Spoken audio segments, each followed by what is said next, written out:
Startup, mari kita apain hal dan selamat pagi Startup People, kembali lagi bersama dengan Putri Maharani tentunya di Startup Klinik RBTV yang bisa teman-teman saksikan setiap hari Rabu pukul 9 hingga 10 pagi. Tentunya kami akan memberikan informasi mengenai startup terbaru nih setiap minggunya dan juga tips-tips mungkinnya untuk teman-teman semua yang bergerak nih di bidang startup juga.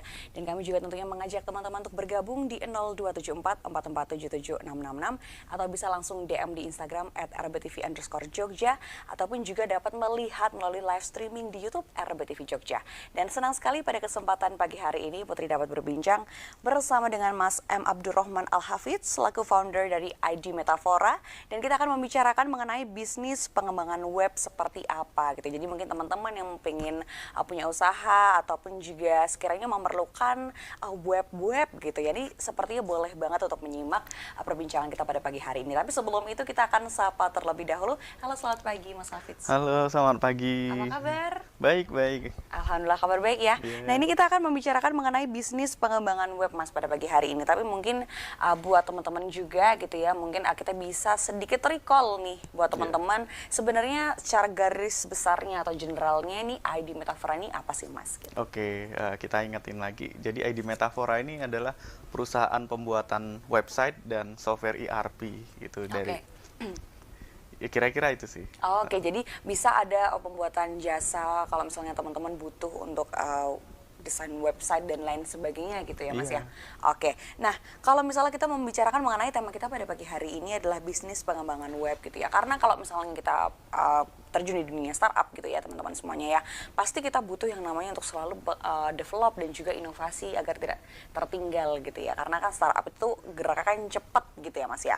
Nah kalau misalnya melihat dari ID Metafora sendiri nih gitu kan, kalau sudah lama juga ya Mas, dari 2014 gitu, berarti kan sudah 9 tahun gitu. Pasti kan nggak mungkin stuck hanya dalam satu produk saja kayak gitu.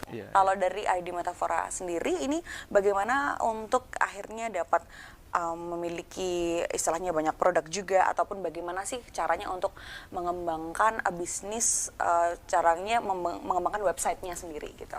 Oke, ya kalau produk-produk kita berangkat dari permintaan-permintaan klien yang ada. Misal ada yang butuh sistem apotik, sistem keuangan, sistem penjualan. Dari situ kita kembangin lagi nih, dari project yang ada kita kembangin ulang untuk dijadiin produk.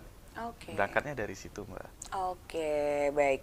Berarti memang kalau misalnya membicarakan mengenai bisnis pengembangan webnya sendiri, ini sudah berapa inovasi mungkin yang dari ID Metafora sendiri kembangkan gitu Mas, dan mungkin nanti nextnya apa, karena kan mungkin ada teman-teman juga yang bingung gitu ya, kalau misalnya nih aku punya sebuah usaha gitu, kemudian aku pengen punya sebuah web, ini mungkin apa sih yang harus aku punya gitu di awal-awal, yang harus aku persiapkan itu apa saja gitu. Oke, yang jelas kalau ketika kita pengen ngembangin web, goalsnya harus jelas dulu.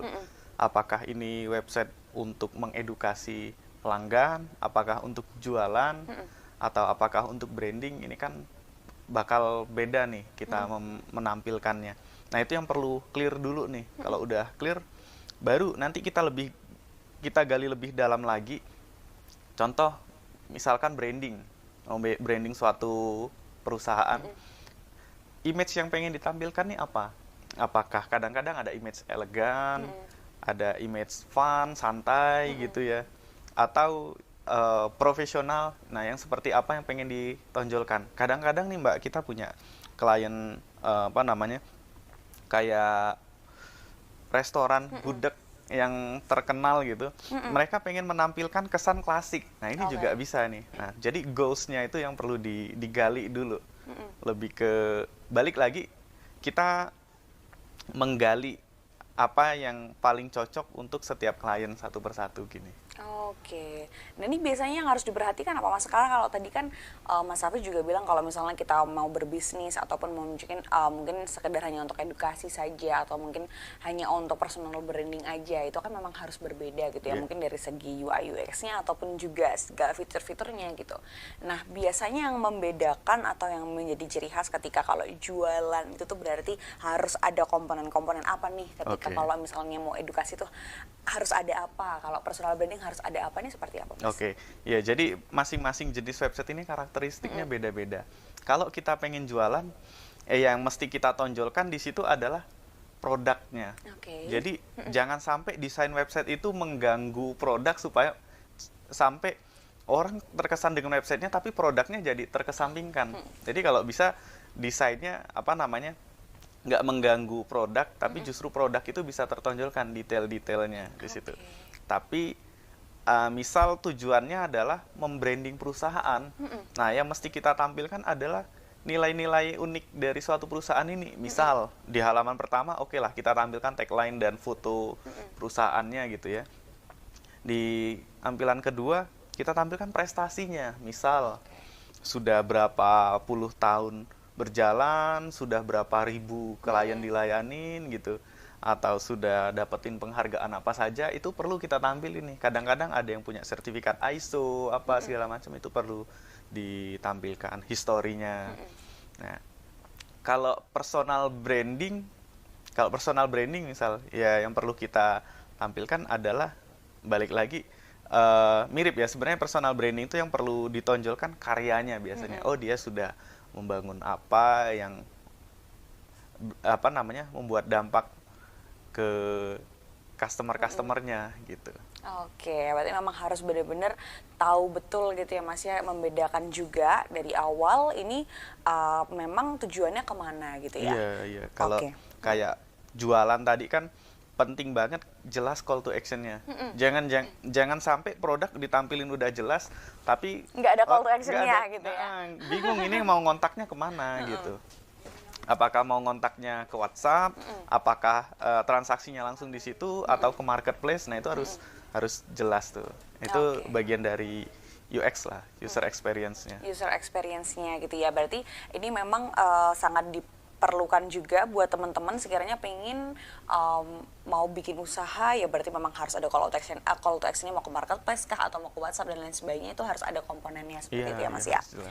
Oke, nah kalau misalnya nih membicarakan mengenai Adi Metafora juga gitu ya, banyak nggak sih Mas, atau kan sudah 9 tahun nih, lama nggak sih atau berapa lama sih untuk develop daripada setiap website-nya gitu? Oke, ya karena kita sangat custom di setiap klien, kita kerjakan satu persatu. Memang paling cepat bisa 7 hari Mbak. Wow. Paling cepat bisa 7 hari untuk company profile gitu. Tapi buat beberapa kadang ada yang request lumayan kompleks gitu untuk website. Misal di website itu contoh nih perusahaan-perusahaan yang IPO yang sudah go public, itu biasanya mereka bikin website itu lengkap tuh sampai ada laporan keuangannya, investor relation-nya gitu, sejarah, tata kelola. Ini lumayan, satu website mungkin bisa 70 halaman gitu.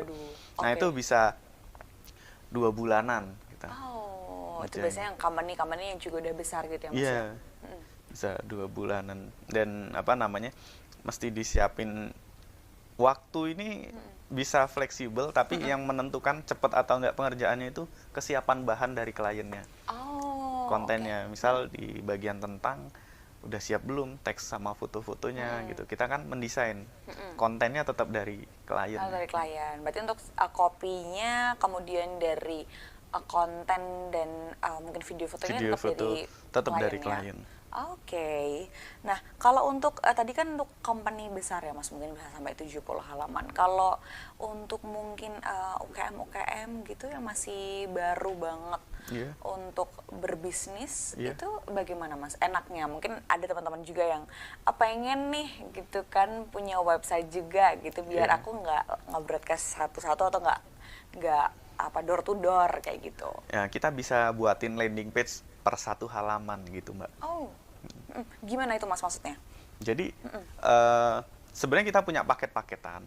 Kalau paket-paketan ini kan udah ada pilihannya. Oh, paket small business misal 5 halaman, paket small medium gitu, itu 7 halaman dan seterusnya gitu. Tapi kalau yang memang ada UMKM, memang benar-benar masih kecil, paling nggak kita tampilkan di situ ada profilnya sama sedikit servisnya atau produknya sama kontak langsung lah, satu landing page saja, 1 halaman itu bisa juga Mbak. Oh, jadi 1 halaman itu sudah kompleks dari namanya, kemudian jasanya apa saja atau mungkin produknya apa saja, kemudian bisa diorder di mana gitu ya? Iya. 1 halaman simple lah. Oke. Kemudian biasanya kalau website gitu tuh sehatnya gitu Mas. Iya. Kadang-kadang kan kita melihat, oke kita sering belanja nih misalnya di salah satu website A gitu. Kadang-kadang kan ada orang yang ngerasa, aduh kayaknya jenuh deh melihat desainnya gitu. Sehatnya kita perlu nggak sih berkala untuk mendesain lagi, dan itu tuh perlu diganti berapa lama gitu? Perlu. Jadi sebaiknya website tuh di maintain.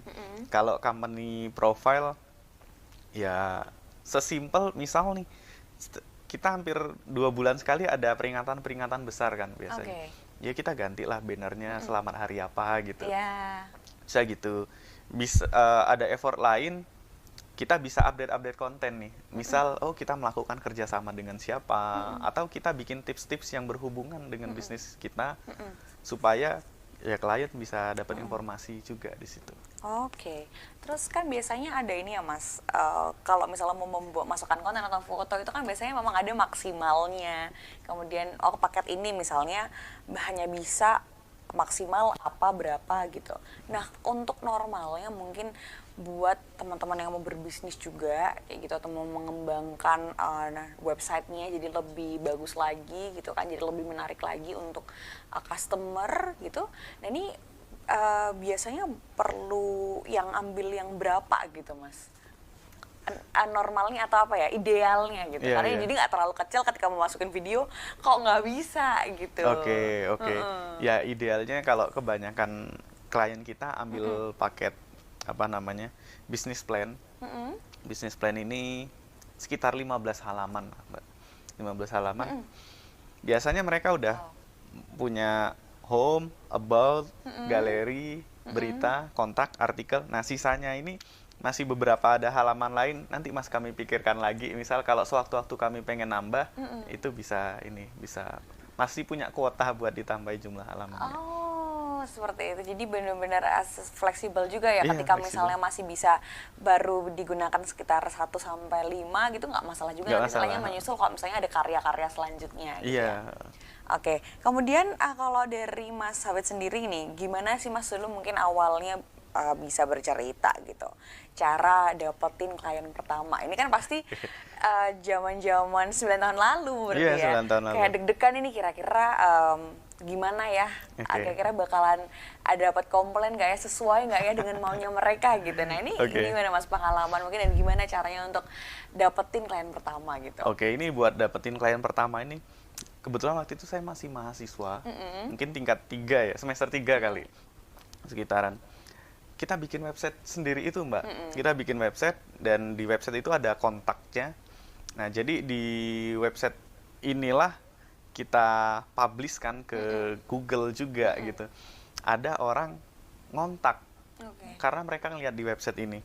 Singkat cerita ternyata ini apa namanya anak salah satu gubernur di Sumatera gitu, minta bikin web. Nah, saya bilang oke, bisa. Harganya sekian. Kita nggak bikin penawaran apa segala macem. Tahu-tahu oke Mas, kirimin nomor rekening. Masih SMS kayaknya waktu itu. Oh iya. Masih SMS, ya. Mas sudah saya transfer, silahkan dicek. Saya lihat, oh iya beneran ya. Agak lucu. Saya heran gitu juga ya? Waktu itu. Tapi dari situ saya melihat, wah ini luar biasa ya, website ternyata sebegitu powerfulnya. Padahal kita belum punya portfolio apa-apa Mbak waktu itu. Bener-bener itu first client banget First client banget. Dari situlah kita akhirnya begitu dapat klien pertama, klien berikutnya jauh lebih mudah. Oh, oke, nanti klien berikutnya bagaimana experience-nya kita akan masih ngobrol-ngobrol lagi ya Mas ya. Tapi jangan kemana-mana, tetap bersama kami tentunya di Startup Clinic RBTV. Startup People masih bersama kami tentunya di Startup Clinic RBTV, masih bersama dengan Mas Hafid ya, selaku founder dari ID Metafora, dan kita masih membicarakan mengenai bisnis pengembangan web. Tadi kita juga sudah cerita-cerita sedikit ya Mas Hafid ya, tentang pertama kali gimana sih dapat klien gitu ya. Nah ini mungkin kalau misalnya tadi Mas Hafid bilang klien kedua, ketiga, keempat juga jadi lebih mudah gitu. Apakah nggak challenging juga, karena kan tiap klien pasti berbeda-beda ya request-nya gitu Mas. Nah ini bagaimana cara Mas Hafid juga dapat menangani mungkin kayak yang pertama, klien pertama mungkin oke, minta websitenya seperti ini kayak gitu. Ternyata yang kedua Mas, aku minta yang begini, begini, begini, begini, berbeda nih daripada yang pertama gitu. Nah ini bagaimana cara saat itu Mas belum juga ada portofolio gitu ya, Iya, ini iya. menangani ataupun juga bisa memberikan hasil yang maksimal juga gitu. Oke, oke. Kalau yang paling berkesan tetap klien pertama. Oke. Karena ya ini pertama kali nanganin klien, kita mungkin juga secara bisnis nggak begitu paham, banyak 9 tahun yang lalu gitu ya. Gimana handle klien. Tapi itu sangat berkesan. Nah, setelah itu klien kedua, ini juga masih sangat berkesan juga. Kenapa? Project pertama kita bikin website, itu tadi ya company profile. Project kedua ini kita diminta bikin sistem apotik waktu itu, Sistem berbasis apotik? website. Oh. Ya, berbasis website. Yang waktu itu kita agak ragu-ragu ambil nggak ya project ini, ambil nggak ya project ini. Kenapa, Mbak? Karena kita nggak terbiasa bikin sistem yang pertama. Ya 9 tahunan yang lalu Iya. ya. Kedua, di situ butuh integrasi ke beberapa device-device kayak scan barcode, Oke. ngeprint langsung dari website segala macam. Waktu itu kita belum pernah coba. Waktu itu. Nah, dari situ kita nyoba apa namanya? Ya kita coba hitung-hitungan nih. Kita hitung-hitungan, kita mesti beli alatnya segala macam. Waktu itu ya bisnis masih baru banget ya waktu itu. Kita mesti beli alatnya macam-macam. Kalau project ini berhasil, apa namanya, kita ngeliat oke ini tertutupi semua gitu. Tapi kalau project ini gagal, kita udah invest segala macam kayak gitu kan nggak enak juga ke customer. Tapi kita coba hitung-hitungan, apa namanya, kalau dilihat-lihat kayaknya sih uang kita waktu itu belum cukup juga tuh buat beli device segala macam itu, Mbak. Printer lah, scanner barcode dan lain-lainnya lah ya, apa namanya, kertas dan apa namanya, server. Dari situ kita coba hitung-hitungan, saya lihat kayaknya bismillah lah kita coba bantu gitu. Ini juga kontaknya agak lama waktu itu. Kita bismillah deal. Ini ada waktu ada kesepakatan ya, masih gentleman agreement lah, masih di obrolan. Mas, ini oke. Tapi ownernya minta Mas berangkat ke Bontang di Kalimantan. Waduh. Ini klien kedua, berangkat dulu. Saya waktu itu langsung jadi pertanyaan. Waktu itu kan online belum begitu ini ya, masif ya. Pertanyaan saya adalah, ini beneran nggak ya klien? Jangan-jangan saya ditipu di sana, diculik. Kepikirannya kayak gitu. Iya, betul, Akhirnya betul. 9 tahun yang lalu soalnya. iya 9 tahun yang 2014 lalu ya. gitu. Ya masih mahasiswa baru lah mungkin bisa dibilang. Iya lagi, masih Iya, mahasiswa. mahasiswa baru. Saya ke Jogja aja belum kenal Jogja, ini udah Iya. mau ke Ke Kalimantan. Kalimantan. Bontang lagi. Nah, akhirnya waktu itu saya apa namanya? Saya sampaikan ke klien saya, boleh nggak kami minta bawa tim. Artinya bukan saya sendiri, saya ajak teman saya waktu itu. Jaga-jaga Iya, sekaligus jaga-jaga. gitu Ya, ya kalau maksudnya. diculik ada temennya nih gitu. Akhirnya bismillah kita berangkat dari Jogja sampai pesawat di apa namanya, Spinggan, Balikpapan. Sampainya malam di situ, Mbak. Mungkin jam 10 malam kayaknya di Oke. sana. Kalau di sini masih jam 9 kayaknya kalau jamnya. Jam 10 malam di apa namanya, kita naik dari Balikpapan ke Bontang tuh mungkin masih sekitar 7 jam. Kita disaterin mobil lah, cuma kita berdua di situ. Kalau naik angkutan umum mungkin kita masih agak tenang ya gitu. Disaterin masih jadi pertanyaan lagi, ini beneran nggak ya? Jangan-jangan diculik nih dijual gitu. Ternyata bener. Ternyata bener. Ketemu nih akhirnya. Besoknya kita datang ke apotik gitu, memang ditunjukin ada beberapa apotiknya di situ. Kita lihat, oh ini bener nih.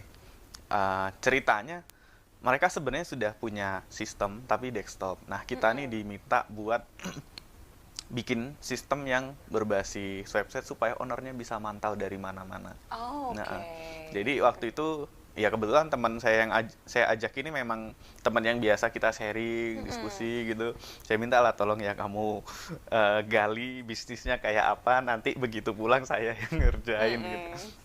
Nah itu eh, itu salah satu cerita gitu. Yang unik Nah, banget ya. Yang unik banget karena secara scoop kita belum pernah ngerjain yang segede itu.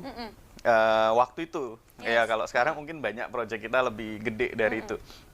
Sampai saya ingat ada buku catatan saya dulu, saya tulis Bismillah jangan kecewakan Bu ini ya gitu. Apa namanya, dan itu ya benar-benar challenging lah. Saya tulis, saya breakdown semua apa yang harus dikerjakan, kebayang akhirnya. Kebayang kita kerjakan. Waktu proses ngerjainnya juga ini apa namanya, waktu itu kan Zoom segala macam belum terbiasa kayak sekarang ya. Jadi ya kontek-kontekan lah, telepon-teleponan. Tapi kalau sekarang ya jauh lebih enak. Itu salah satu case pertama. Mau cerita lah. Boleh, mungkin kalau misalnya ada yang unik gitu kan, karena ternyata kalau melihat dari case-case klien juga, kalau tadi melihat dari Kalimantan itu kan berarti sebenarnya kan Mas Hafiz di Yogyakarta gitu ya. Nah nanti mungkin boleh sekalian juga untuk menceritakan gimana sih Mas caranya untuk kita tuh dapat meyakinkan klien juga gitu, sehingga akhirnya dari Kalimantan aja jauh-jauh dapatnya kecantolnya di kita yang di Yogyakarta nih gitu. Oke. Nah, yang paling challenging memang begitu kita belum punya portfolio ya. Begitu belum punya portfolio, gimana meyakinkan adalah ya kita bilang kalau secara teknis kita bisa. Tapi secara bisnis proses ya nanti kita sharing-sharing lah gitu maksudnya. Kalau sekarang kalau begitu, sebenarnya begitu kita udah punya portfolio, meyakinkan klien itu udah. Karena kita tunjukin aja ini klien kita kayak BUMN terbesar gitu, perusahaan-perusahaan publik.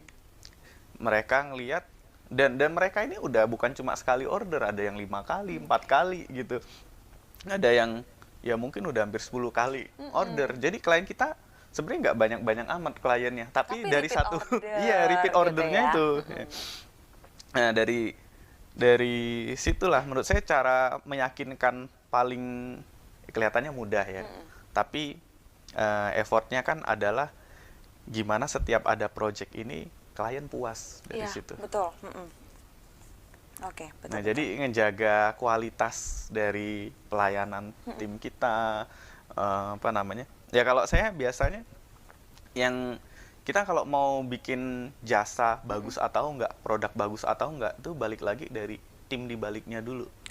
Jadi tantangannya adalah nyari timnya yang jago-jago ini. Nah ini akhirnya bagaimana kalau misalnya juga buat tips teman-teman gitu ya, gimana sih Mas untuk kita bisa dapetin tim yang emang benar-benar satu visi sama misi sama kita, sehingga kita dapat orderan dari klien mau yang unik dan se-challenging apapun tuh kita bisa kayak oke, kita bisa nih gitu. Karena kan biasanya tim itu sangat berpengaruh ya dalam sebuah bisnis gitu. Apalagi kalau misalnya katakanlah kemarin misalnya teman Mas Hafiz memutuskan untuk tidak, kayaknya nggak bisa deh, kayaknya ini terlalu beresiko deh. Itu kan pasti udah akan berbeda cerita, tidak akan sampai sekarang gitu ya. Tapi untungnya kan tim Mas Hafiz memiliki satu visi dan misi juga. Nah itu bagaimana kita tahu nih Mas, karena kadang somehow kita mungkin pinter gitu ya, dalam artian kita punya ada peluang bisnis dan lain, tapi kita mungkin nggak begitu pintar untuk menilai orang. Nah ini biasanya apa yang memang harus benar-benar diperhatikan nih Mas? Kalau apa namanya, ya kalau tim saya kan kebanyakan saya rekrut Mbak yang tadinya. Yang pertama saya lihat adalah apa namanya, ya keahliannya dulu ya. Keahliannya dulu karena kebetulan bisnis kita nih bisnis yang memang orang butuh orang sudah lama di situ dulu. Keahliannya dulu, kalau keahliannya udah oke, baru kita sebenarnya semasa rekrutmen itu kita cek juga ini orang telat nggak datangnya. Terus juga konfirmasi nggak. Kalau apa namanya, kalau mau datang jam berapa. Biasanya kan janjian tuh, misal janjian jam 1, apa namanya, kalau jam 9 biasanya kita kontak dulu, bisa datang nggak. Kalau dia bilang mohon maaf saya masih di luar kota, padahal tadi menyetujui buat ketemu, nah ini udah kayaknya nggak komit. Red flag ya, udah red flag. Atau kita janjiin jam 1 nanti datang, dia datang jam 1 lewat 10 nih, nah ini udah kayaknya sih nggak usah lama-lama deh interviewnya udah. Oh, oke. Berarti first impression itu juga matters banget ya Mas ya? Iya, attitude sangat penting lah, karena dia ini akan mewakili tim kita ke klien-klien kan. Betul. Dan dia akan kerjasama dengan tim kita, jadi ya karakter, nilai-nilai lah, kalau kita bilang nilai-nilai kayak profesionalitas, tanggung jawab, terus kalau secara skill cepet nggak dia ngerjainnya gitu. Jadi kadang-kadang kita ketemu juga yang secara skill, secara attitude mungkin bagus, tapi secara skill masih kurang, misal gitu ya. Ya ini biasanya kita mohon maaf untuk saat ini belum bisa kayak gitu. Mungkin perlu latihan lagi, nanti 6 bulan atau 1 tahun lagi coba apply lagi di kita, nggak apa-apa kayak gitu. Tapi kalau secara attitude kita lihat udah nggak oke dulu, kayaknya susah. Selamanya udah enggak gitu ya? Iya, jadi kita membangun tim yang kuat itu ngelihat kita ngumpulin orang-orang sejenis lah, Mbak. Iya. Jadi kita tentuin dulu nilai-nilai apa yang orang ini sama-sama punya nih. Misal, ya kalau di metafora profesionalitas, tanggung jawab, solving problem gitu. Terus kecepatan dan inovasi lah. Kita cari ini dari orang-orang yang akan kita rekrut. Begitu mereka punya unsur-unsur ini tadi, saya yakin begitu orang yang sama dikumpulkan akan lebih mudah klopnya. Nah, kedua, ya kita mesti loyal juga lah ke tim kita.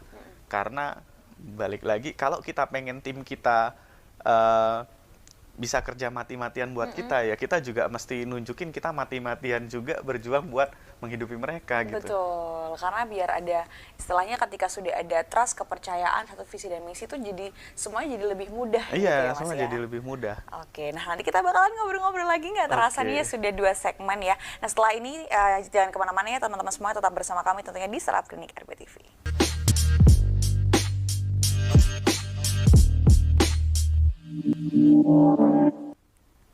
Masih bersama kami tentunya di Startup Clinic RBTV, masih bersama dengan Mas Hafiz juga, ya masih membicarakan mengenai bisnis pengembangan web yang sangat seru juga tadi ya. Kita sudah ternyata banyak sekali unsur-unsur, karena nggak cuman kita butuh untuk inovasi, bagaimana cara mengembangkan webnya juga, tapi orang-orang behind the works-nya itu juga penting banget untuk kita istilahnya pantau dan maintain juga gitu ya. Merekrut tim itu akan sangat-sangat berpengaruh mau dibawa kemana bisnis kita nanti ya Mas ya. Nah kalau tadi juga sudah diceritakan gitu ya, mungkin awal-awal ketika Mas Hafiz juga mendapatkan first client dan juga second client-nya gitu, ada mungkin teman-teman juga yang penasaran nih Mas, kalau misalnya katakanlah misalnya Putri sudah punya sebuah bisnis, kemudian punya website, dan ini perlu nggak ya menawarkan jasa kita gitu? Haruskah kita perlu kayak, halo aku ini dari sini menawarkan jasa, atau bagaimana nih Mas langkah step-step pertamanya ketika akhirnya kita bisa merekrut klien gitu? Oke, ya. Perlu ya, kalau bisnisnya masih di awal banget, kita perlulah kita mengenalkan ke orang kalau kita punya jasa ini loh, jasa pembuatan website. Ya melalui macam-macam semaksimal mungkin yang kita bisa. Misal ya melalui website kita sendiri yang utama. Karena ini kan orang ujung-ujungnya akan ngelihat, kalau kita nggak punya portfolio, minimal website kita sendiri ini bisa jadi portfolio. Oke. Kita harus benar-benar membangun dari website kita sendiri dulu gitu ya Mas ya? Pertama ini. Kedua, ya kalau sekarang ada sosial media, kita bisa lah manfaatin sosial media. Minimal teman-teman kita dulu tahu. Nah, ya kalau kita belum dikenal orang, paling nggak kita dikenal teman-teman kita. Mana tahu dari teman ini, dia punya teman lagi yang butuh, dia bisa referensiin ke kita. 3, bisa juga tuh pakai kayak email marketing. Email marketing ada namanya strategi canvassing lah kita. Misal kita lihat suatu wilayah, Jogja lah misal. Oke, dari Jalan Gejayan kita susurin. Sekarang kan ada Google Map. Bisa kita lihat, oh di sini ada bisnis apa. Kita lihat, oh namanya ini, cari ada nggak emailnya di Google lagi gitu. Kalau muncul, ya kita list dulu, nanti kita bisa broadcast gitu. Bisa dari hal-hal semacam itu. Dan mana yang paling efektif, balik lagi kita udah banyak mencoba berbagai hal, dan nanti ketemu oh kalau melalui website tingkat konversinya sekian belas persen, misal gitu. Oh kalau melalui sosial media tingkat konversinya sekian persen. Kalau melalui email marketing tingkat konversinya sekian persen. Kita pernah dapat klien dari email. Jadi kalau di email ini kan mungkin orang nggak begitu butuh di awal ya. Iya. Tapi begitu kita kasih kabar itu, sebenarnya mungkin mereka belum butuh saat itu. Kita pernah ngemail, mungkin sudah 5 atau 6 bulan, tahu-tahu mereka ngontak. Kita tanya dapat kontak kita dari mana. Waktu itu ID Metafora ngemail ke kita. Oh, oke. Jadi ada juga beberapa yang deal dari situ. Tapi kalau orang nyari dari Google, ini biasanya memang mereka butuh saat Oke. itu. Kalau dari sosmed bisa dibilang branding lah, kayak mungkin sekarang mungkin sekarang lagi nggak butuh kita jualan, ya udah mereka lihat-lihat aja, begitu mereka butuh kan mereka ingat. Ingat gitu ya. Oke, jadi Dari memang situ. dari situ ya Mas, ya, Dari memang situ. benar-benar kalau misalnya belum ada portofolio berarti memang harus dari brandingannya kita sendiri dulu, timnya kita sendiri dulu yang memang Iya. harus memaksimalkan gitu ya Iya, Mas ya. timnya. Ya, owner bisnis juga harus menunjang lah. Maksudnya harus, kalau bisnisnya belum perform, kalau bisa owner bisnisnya yang perform di situ. Ya entah manfaatin teman-temannya, relasinya, atau ya circle-circle-nya sendiri gitu. Iya, betul sekali. Nanti kan lama-lama akan semakin terkenal gitu ya Mas. Ya, Iya. seperti ID Metafora mungkin sekarang juga sudah dicari gitu ya, top of mind-nya juga sudah banyak gitu. Nah, kalau misalnya nih Mas, kita kan juga apa ya istilahnya, Mas juga sudah 9 tahun berkecimpung di dunia jasa website gitu ya. Kalau melihat dari peluangnya sendiri nih, dari bisnis ID Metafora ataupun juga bisnis yang masih istilahnya menawarkan jasa website itu tuh seberapa besar sih Mas sebenarnya peluangnya gitu? Iya, sebenarnya peluangnya masih besar banget, Mbak Putri. Mulai dari, ini tergantung kita mau garap market yang mana ya. Mulai dari market menengah ke bawah, menengah atau menengah ke atas.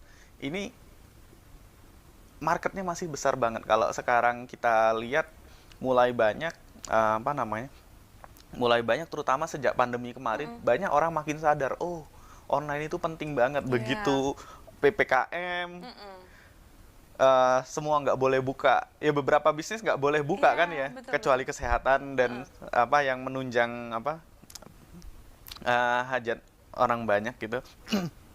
Nah itu banyak orang ngerasa, wah ini nggak bisa ngapa-ngapain baru mulai online. Sebenarnya ya bisa dibilang agak telat, tapi ya daripada enggak, sebenarnya bisa mulai juga dari sekarang mulai merintis. Yang jelas butuh waktu, memang butuh waktu. Kalau bangun website butuh bangun traffic kan, bangun traffic itu ya mulai dari kita posting produk sebanyak-banyaknya atau posting artikel sebanyak-banyaknya gitu. Tetap secara peluang bisnis masih sangat besar, kita sendiri melihat setiap hari banyak, mungkin puluhan orang ngontak kita gitu ya. Kita ngelihatnya, sedangkan kita sendiri ngelihat ini mungkin nggak semua yang ngontak kita nih target klien kita. Mungkin ada yang segmennya beda nih. Saya ngelihatnya masih inilah, kalau ada yang mau masuk ke bisnis ini juga, industrinya masih sangat hijau kalau saya lihat.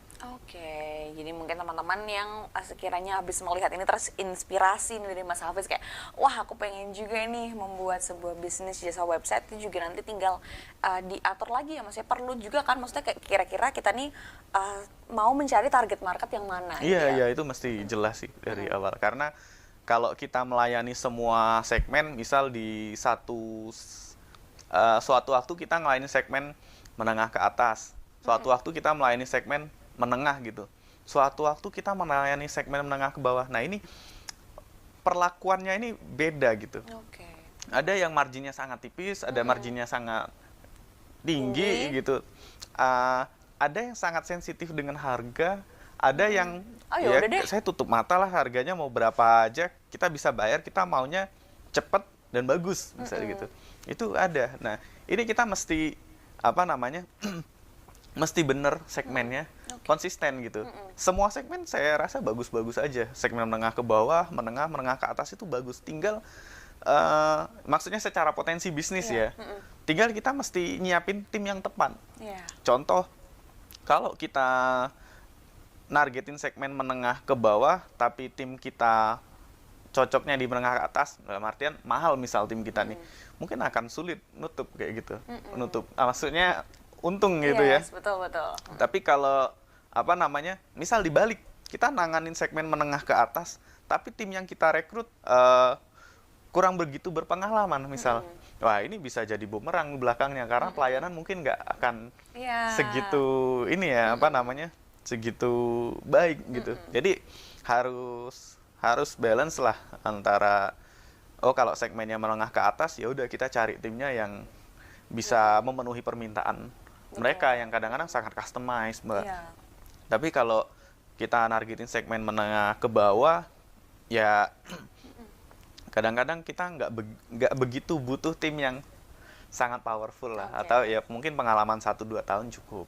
Oh, oke. Jadi memang itu harus benar-benar kembali lagi daripada owner bisnisnya untuk menentukan timnya ini kira-kira mau dibawa kemana gitu ya Iya, Mas ya. iya.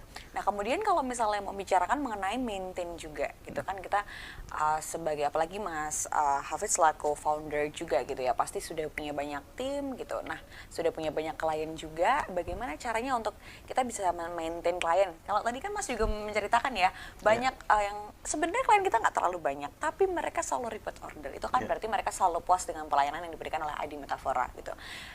Somehow kadang ada beberapa bisnis yang ya udahlah yang penting mereka kan order sekali. Toh juga masih banyak yang lain gitu. Padahal sebenarnya kita nggak pernah tahu sepowerful itu untuk repeat order gitu. Oke, Nah, ini gimana caranya untuk maintain klien, Mas? Nah, ini kita mesti tanemin mindset dulu di kita bahwa nyari klien baru tuh lebih mahal daripada maintain klien yang sudah ada, Mbak. Oke. Jadi dengan kayak gitu ya kita akan berusaha sebaik mungkin nih maintain klien yang sudah ada. Karena sepengalaman kita, repeat order nih angkanya jauh lebih tinggi daripada order pertama. Karena Kenapa? mereka sudah puas kah atau Iya. bagaimana?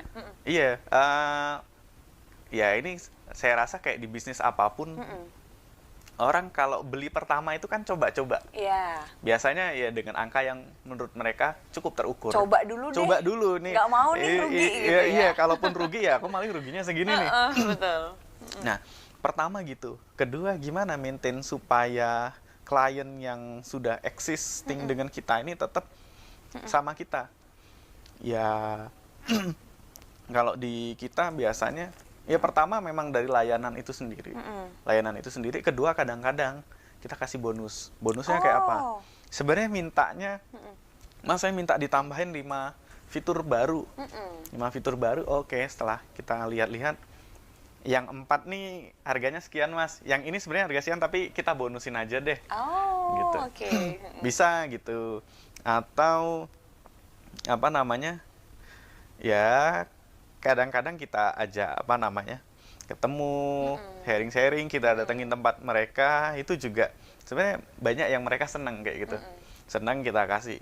Ya kita sharing-sharing, kita kasih saran-saran. Atau kadang ya benar-benar sharing lah. Kalau sharing nggak selalu kita yang ngasih saran. Mereka juga ngasih saran ke kita, itu penting. Oke. Kita tanya sebaiknya ID Metafora ini gimana ya, sebenarnya apa sih yang perlu ditingkatin dari kami. Kita dengerin itu dan kita terapin.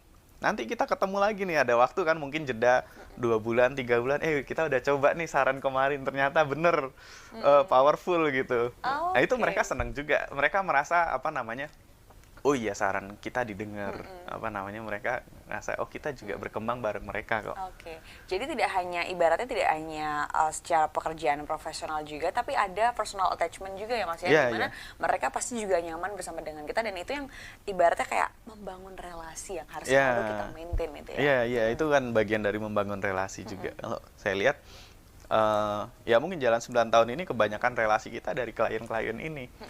Kita ada beberapa, apa namanya, ya kan begitu mereka order di kita tuh kita nggak tahu kadang mereka ini siapa. Iya betul. Begitu sudah deal, kelar, project selesai, kita ngobrol-ngobrol, oh ternyata ini kuliahnya di luar negeri misalnya kayak gitu.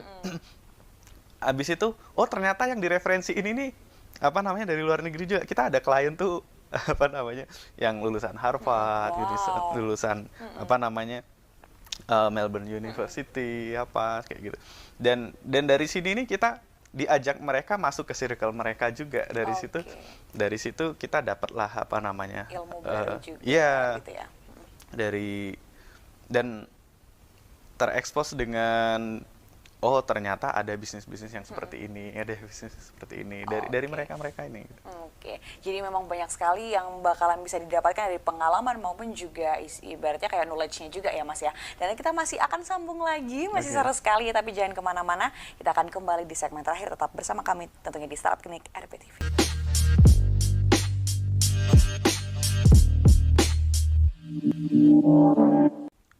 Startup People, kita berada di segmen terakhir Startup Clinic RPTV ya. Dan masih bersama dengan Mas Hafiz juga selaku founder ID Metafora dan membicarakan mengenai bisnis pengembangan web.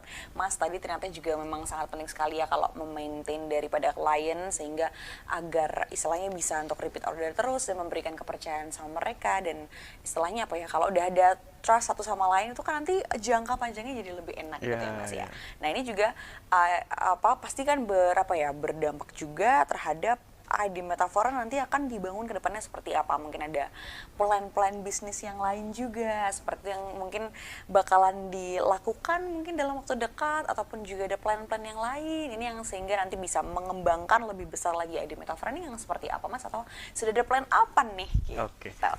Menarik nih. Ya mungkin buat bocoran sedikit nih, dalam waktu ya dalam waktu dekat lah mungkin ya. Kita nih dari 2 tahun yang lalu sudah deket-deket dengan Bursa Efek. Kita udah beberapa kali meeting, Oke. kita udah kontak-kontak ke beberapa sekuritas, kita sudah apa namanya, kerjasama dengan angkutan publik, Mbak.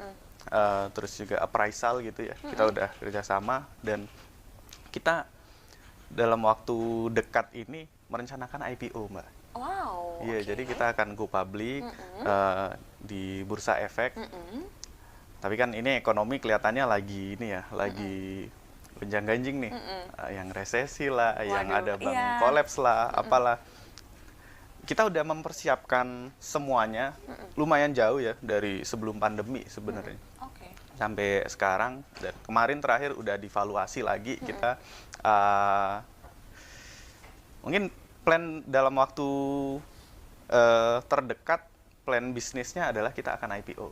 Wow, keren. Congratulations, Mas. Oke, ini berarti sudah dipersiapkan dari lama banget dan mungkin persyaratannya juga. Panjang banget ternyata Oke, ya. mungkin boleh diceritakan sedikit mungkin kayak akhirnya bisa sampai ke titik akan IPO ini, kendala-kendala dan apa yang sudah dihadapi gitu. Karena nggak semua kan ya Mas, nggak semua Iya, iya. bisnis kan akhirnya bisa sampai ke IPO gitu ya. Iya, iya, iya. Ya karena ya kita ngelihatnya selama ini berjalan, bisa dibilang kita berjalan independen ini banyak juga keterbatasannya. Kadang-kadang kita ngelihat sebenarnya kita mau inovasi sesuatu nih. Kita lihat, ya kita udah ukur tuh, kalau kita jalan sendiri mungkin butuh waktu 3 atau 4 tahun misal. Iya. Tapi oh ini kalau kita punya mitra, kalau kita punya model lebih lah misal gitu, oh ini bisa dieksekusi 6 bulan, oh ini bisa 3 bulan kayak gitu. Satu itu. Kedua, ya kita dari awal memang pengen rapi secara apa namanya, secara bisnis dan sustainable lah. Kita ngomongin kita bisa berbisnis dalam waktu yang lebih panjang lagi ya. Kalau sekarang alhamdulillah 9 tahun kita jalan, dan kita pengennya bisa lebih panjang lagi dan lebih banyak orang terlibat. Lebih banyak orang terlibat. Ya saya yakin lah kalau dulu kita ngomongin superhero tuh ada Superman, Batman atau apa. Kalau sekarang kan ada Avenger. Kalau apa namanya, lebih gitu ya. banyak orang-orang hebat di tim kita, ya saya yakin dampaknya akan jauh lebih inilah. Ya, secara pelayanan ke customer, ke klien, kita bisa lebih maksimal, lebih profesional lagi. Secara tim juga, kita kalau ngomongin perusahaan yang IPO ini memang mesti nyiapin ya dana pensiunnya seperti apa, kesejahteraannya seperti apa. Dan kita yakin kalau ini balance nih antara kebutuhan customer, kebutuhan eh, karyawan, dan ya secara bisnis kita juga menguntungkan gitu kan. Sejauh ini kita jalan 9 tahun ini kita tanpa investor sama sekali, Mbak. Artinya di saat startup lain bakar uang, ya kita alhamdulillah making money gitu ya. Maksudnya kita bisa menghasilkan uang dan berkembang dari situ ya. Saya yakin investor juga harusnya tertarik ya dengan dengan bisnis kita ini. Gitu. Wow, jadi luar biasa sekali. Ini tahun ini kah Mas atau? Kalau tahunnya ya nanti kita lihat kondisi perekonomian apakah momennya pas. Wow, luar biasa sekali ya, karena ini memang seperti yang Mas Hafiz juga infokan tadi ya, kalau misalnya kita 9 tahun bekerja sendiri, mungkin 9 tahun kita baru bisa sampai di titik katakanlah J gitu misalnya. Yeah. Nah, otomatis kalau misalnya nanti kita sudah bekerja sama dengan berbagai macam mitra juga, berbagai macam pihak juga, otomatis pasti dalam proses ke J sampai ke Z itu tidak perlu memakan waktu yang lama juga, seperti itu ya Mas ya. Iya, di bayangan kita akan bisa lebih cepat lah. Kita punya beberapa plan-plan inovasi produk. Ya sejauh ini kita udah punya produk, Mbak ya. Tapi kan ada beberapa produk yang sudah kita rencanakan jauh-jauh waktu, dan kita berhitung juga nih, dengan kekuatan sekian, sebaiknya kita alihkan ke sini, yang ini kita pending dulu, atau yang ini pelan-pelan nih kita bangun gitu. Kalau misalnya boleh tahu juga nih Mas, selain daripada bisnis plan yang akan menuju IPO juga gitu, mungkin tadi produk-produk yang sekiranya juga bakalan nanti di-launchingkan atau yang sudah ada dalam plan-plan tuh apa aja nih Mas yang kira-kira baru, boleh nggak nih di-spill juga gitu? Kalau yang masih dalam plan mungkin saya ya nanti buat bahan berikutnya lah ya kali. Boleh. Tapi kalau yang sudah ada mungkin kita bisa sampaikan lagi, kita punya produk sistem ERP, Mbak. Jadi satu sistem bisnis terintegrasi lah di situ, mulai dari sistem pembeliannya, sistem manajemen gudang, sistem manajemen toko, manajemen customer, CRM-nya, Customer Relationship Management, omnichannel di situ. Dan ini end to end, ujung ke ujung ini saling terintegrasi ke keuangannya juga. Jadi nanti pihak manajemen tinggal lihat di ada lagi namanya business intelligence. Mereka tinggal lihat di situ dalam bentuk chart-chart, grafik-grafik gitu. Bisnisnya sehat nih. Grafiknya naik, trennya gitu. Kemudian itu sistemnya nanti bisa digunakan oleh semua manajemen juga ya Mas ya? Iya, bisa digunakan oleh semua manajemen. Dan ada ini nggak sih Mas, mungkin kalau misalnya tips juga nih dari Mas Hafiz gitu ya, sekiranya kalau tadi membicarakan mengenai next plan-nya juga gitu, apa sih yang perlu dan apa yang nggak perlu mungkin dalam sebuah bisnis gitu, dan mungkin juga ada closing statement terakhir gitu ya, karena ternyata tidak terasa sudah hampir 1 jam yang bisa disampaikan kepada teman-teman semuanya juga. Monggo Mas, silakan. Oke. Ya kalau saya ngelihatnya secara bisnis yang paling fundamental adalah bisnis itu menyelesaikan masalah nggak, membantu orang nggak. Apakah bisnis ini termasuk bisnis yang vitamin, kalau vitamin tuh menambah ini ya stamina orang, atau termasuk yang painkiller. Kalau painkiller nih orang kalau nggak pakai itu sakit gitu. Ya misal orang kalau nggak pakai sistem keuangan, wah bisa pusing 7 keliling tuh ngelihat. Saya tuh kadang-kadang ngelihat kalau ada teman nunggu laporan keuangan, nunggu 2 bulan, 3 bulan tuh kasihan saya ngelihatnya. Padahal ya kalau mereka pakai ERP, real time mereka bisa lihat kayak gitu. Nah itu ya menurut saya yang paling penting lagi adalah ya memang solving problem itu, kita kalau ngomongin bisnis sustainability, sustain gitu ya, kita harus berkelanjutan, berkepanjangan. Jadi bisnis yang baik adalah bisnis yang menyelesaikan permasalahan. Jadi memang harus menyelesaikan permasalahan daripada target market kita gitu ya. Terima kasih banget nih Mas Hafiz, hari ini sudah seru sekali untuk ngobrol-ngobrol mengenai tema kita hari ini. Next time kita bisa ngobrol-ngobrol lagi dengan tema yang berbeda ya Mas ya. Sehat dan juga sukses selalu. Terima kasih, dan terima kasih juga startup people yang sudah menyaksikan. Akhirnya saya Putri Maharani pamit, selamat pagi dan sampai jumpa. Startup Make It Happen, bye-bye.